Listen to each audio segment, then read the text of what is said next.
a biblical pattern which indicates that a financial collapse may be coming in 2015. Does a mystery that is 3,500 years old hold the key to what is going to happen to global financial markets in 2015? Could it be possible that the timing of major financial crashes is not just a matter of coincidence? In previous articles on my website, I have discussed some of the major economic and financial cycle theories and their proponents.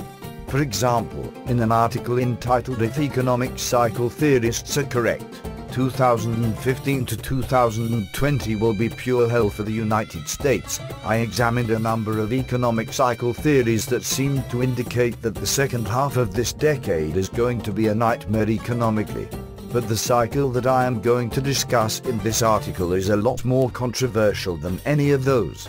In his most recent book, Jonathan Cahn has demonstrated that almost all of the major financial crashes in US history are very closely tied to a 7-year pattern that we find in the Bible known as the Shemitah. Since that book was released, I have been asked about this repeatedly during radio appearances. So in this article I am going to attempt to explain what the Shemitah is and what this biblical pattern seems to indicate may happen in 2015. If you are an atheist, an agnostic, or are generally skeptical by nature, this article might prove quite challenging for you. I would ask that you withhold judgment until you have examined the evidence. When I first heard about these things, I had to go verify the facts for myself, because they are truly extraordinary. So precisely what is the Shemitah? This happened at the end of every 7 years on Elul 29, the day right before Rosh Hashanah on the biblical calendar. So what does this have to do with us today?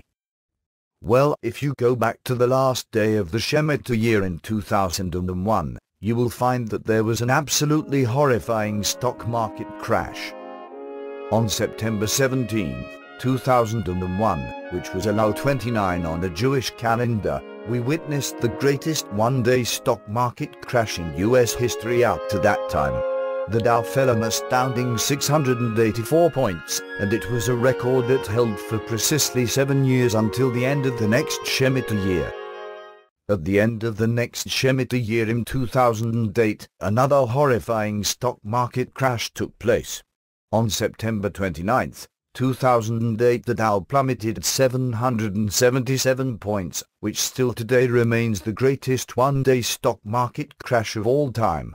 It turns out that September 29, 2008 corresponded with Elul 29 on the Jewish calendar, the precise day when the Bible calls for a releasing of debts. So on the very last day of the last 2 Shemitah years, the stock market crashed so badly that it set a brand new all-time record. And now we are in another Shemitah year. It began last fall, and it will end next September. Could it be possible that we will see another historic market crash? Author Jonathan Cahn has correctly pointed out that we should never put God in a box. Just because something has happened in the past does not mean that it will happen again. But we should not rule anything out either. Please subscribe to us on YouTube, Facebook and Twitter. You can visit us on www.therealthingmeme.webs.com.